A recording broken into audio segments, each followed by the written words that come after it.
So this activity is to walk through a little bit of a review with vertex and standard form, and it's also going to introduce how to find some x-intercepts using the quadratic formula. So our first part is just to review some information about vertex form and standard form. The equation we have in front of us is a quadratic equation that is in vertex form. As a reminder, vertex form is of any form of the following: y equals a, x minus h squared plus the k. The h that's in there is telling us whether we're going to move to the left or right, and the k tells us if we're going to move up or down. So it looks like for this particular equation, we are going to be moving to the left one space, and we're going to be moving down 11 spaces. So when we find the vertex, remember in a graph, if we move to the left, we're going to be moving into where x's are negative. So it means the x-coordinate would be a -1. If we move down, we're going to be moving into where y's are negative, so that's going to be -11. One of the other features we also found was finding the y-intercept. To do this, we always said that we were going to let the x-coordinate be equal to 0. In this equation, it's going to look like 2 times 0 plus 1 squared minus 11. To start this process, you want to start with the inside of the parentheses, which is this 0 plus 1 part. The next part you want to take care of is the exponent. Now notice only 1 is being squared, and that's it, not the 2.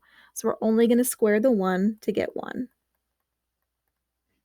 Then we can multiply by the 2, and then finally subtract to come up with -9. So our y-intercept is at -9.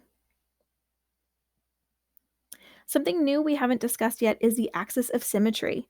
Since all parabolas are symmetrical, there is going to be a vertical line that goes right through the middle that splits the parabola in half. That is known as the axis of symmetry. Luckily for us, that axis of symmetry goes right through the vertex of the equation. So since all vertical lines are of the equation x equals a number, we just have to borrow the x-coordinate of the vertex to know exactly where that line is going to be.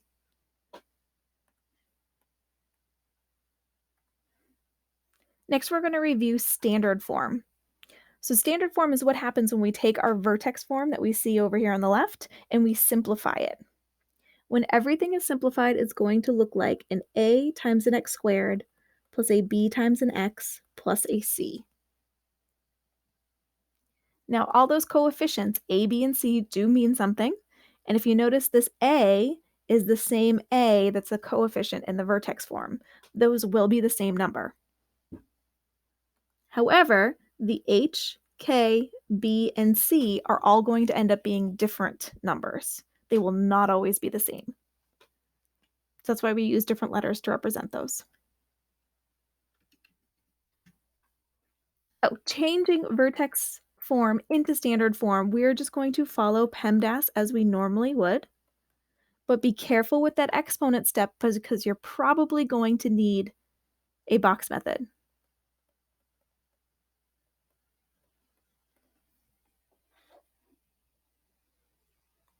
So when we start with this problem on the left, we are going to change this vertex form into standard form. I'm going to start off with my exponent, which is that x plus 1 that's being squared. It is not the 2 all the way in front. X plus 1 is being squared, which means we have x plus 1 times another x plus 1. So we'll set up our box method and end up with a product of x squared plus 2x plus 1. That's what replaces the box over here in blue.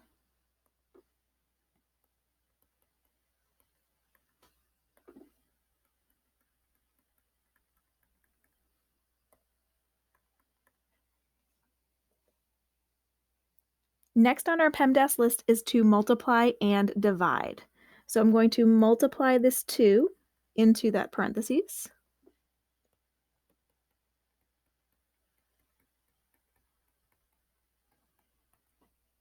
There's nothing to divide. And in the last part of PEMDAS, we are going to add and subtract. The only like terms we have are the 2 and the negative 11 at the very end. So we'll end up with y is equal to 2x squared plus 4x minus a 9. This is our standard form. The a value here is a 2, the b value is going to be a 4, and the c will be a negative 9. That's what the a, b, and c in the standard form represent. So here's a picture of the same exact equation of the equation up here with our vertex form and then our equation down here in the standard form. They are the same parabola, and they're represented on this graph over here on the right. So we'll see down here that we do have our vertex, which was at negative 1 comma negative 11.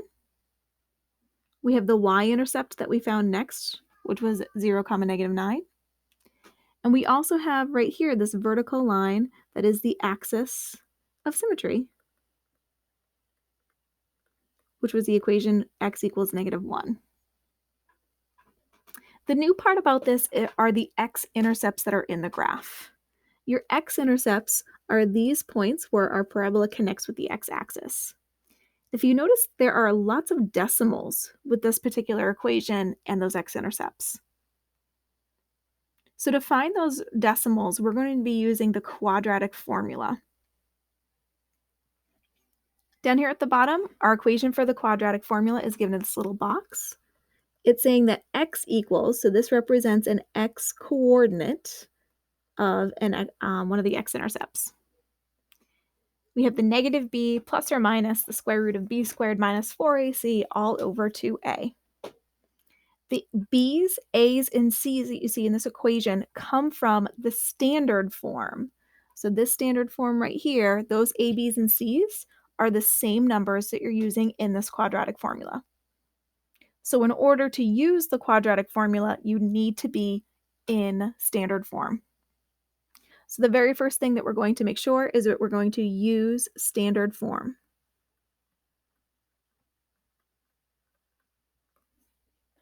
So in our case, we already found standard form.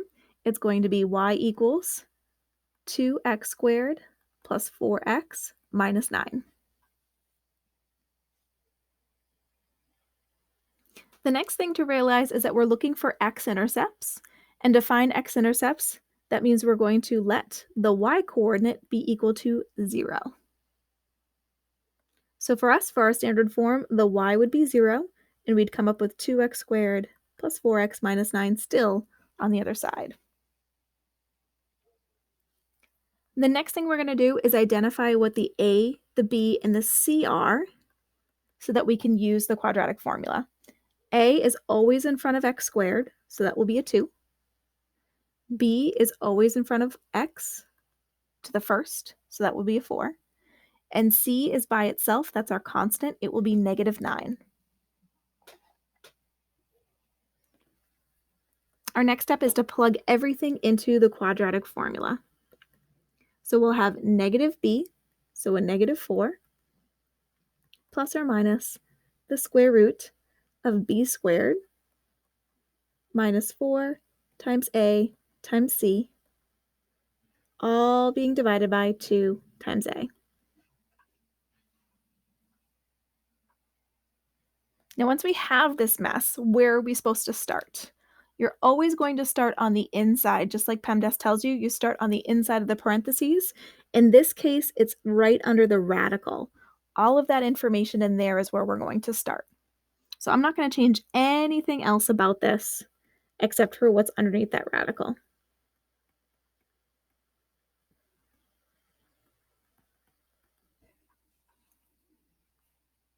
So under that radical, where we're going to start is the 4 squared. That's going to be a total of 16. I'm going to keep that subtraction sign for a moment. And then I'm going to do 4 times 2 times negative 9. 4 times 2 would be 8. 8 times negative 9 would be negative 72. So we do have this double negative, which means I'm subtracting a negative. So I'm going to change that into addition. I think I'm going to add 16 and 72 together for my next line.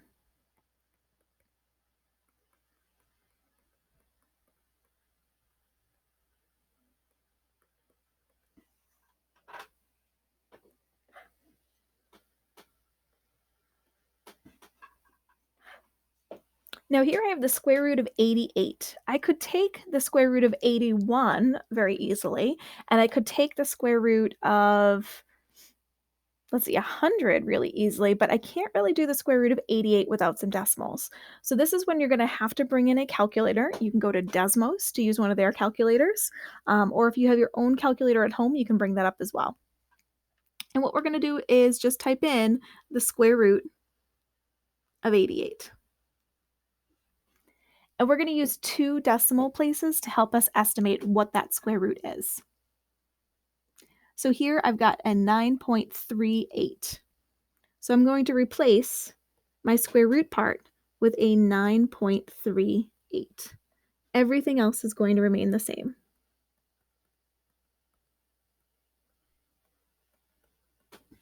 So the square root symbol is gone because I used that in my calculator. The 88 is gone because I used that in my calculator, and it got replaced with the 9.388.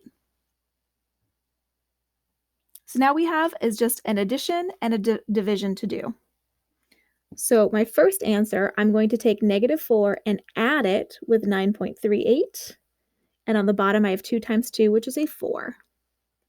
So let's figure out what this decimal looks like. We're going to do -4 plus a 9.38. I'm going to hit enter just to see what that sum is. That's the sum of 5.38. And I'm going to divide that by 4. We come up with a 1.345. That's the same as this x-intercept over on the right-hand side. Next, I'm going to have to subtract so I can figure out what the digits are for the left-hand side. So we're going to say x equals, we're going to do -4 minus the 9.38, and then it will be divided by 4.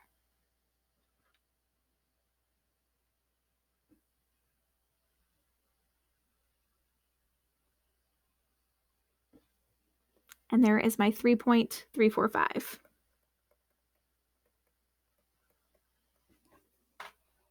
And now I have found both of the x-intercepts for this quadratic equation.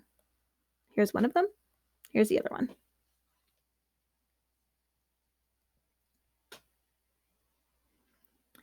So what we're going to do to finish off our lesson for today is to practice using the quadratic formula in these x-intercepts. You can always go into Desmos, right here. Go into Desmos, type in the equation that you're given, and use your graph to click on it and check what your answers are going to be. So you do want to remember that we need to be in standard form. So you want to make sure that you set up your standard form first, and then make sure that the y will be equal to 0. Sometimes when you have an equation and you move things over to the other side, you'll already automatically get that y equals 0 already. But you need to look for standard form first. One final example. Here we're already in standard form. So I'm going to make sure the y is a 0. I'm going to find the a, b, and c. So a in here is going to be equal to a 1. That's the number that's hidden inside that x squared. The b value will be a -6. The c value will be -11. I'm going to use my quadratic formula to plug everything in.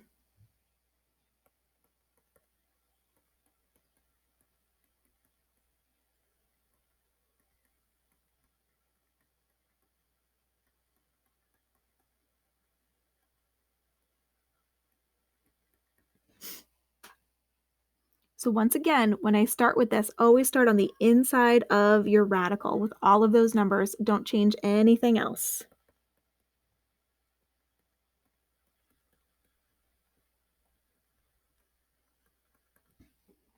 So inside, I'm going to have a -6 squared, which will be +36, minus 4 times 1 times -11, which would be -44.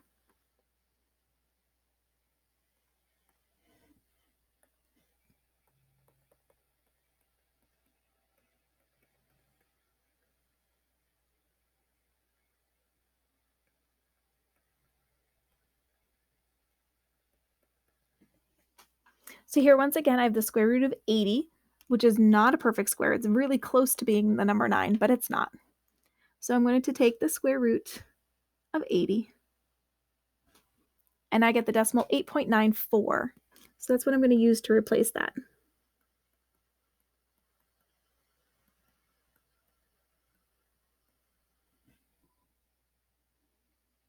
Now, when I start to look at the rest of the numbers, I do have this double negative with that 6, so I can change that. And you can say that I have changed the 2 times a 1 over to a 2. So what I'm left with is x equals 6 added with 8.94, all being divided by 2. And I also get x is equal to 6 minus 8.94, all divided by a 2.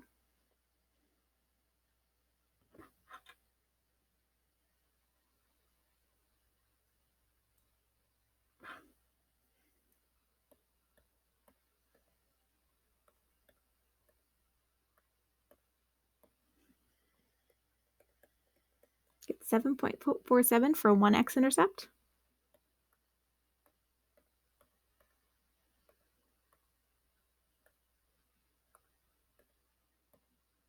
Looks like we get x equals negative 1.47 for the other x-intercept. And I have found my 2 x-intercepts.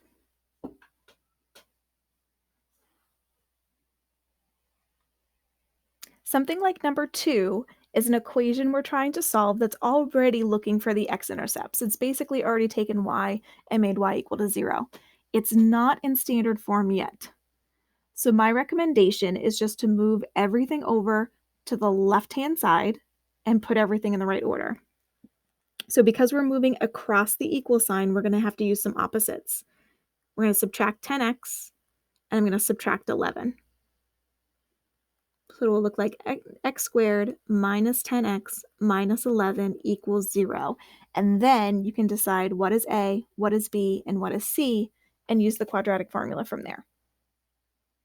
The remainder of your assignment is to complete questions 2, 3, and 4. And as I said in the beginning, you are uploading your work for this entire worksheet, even the problems that I've walked through.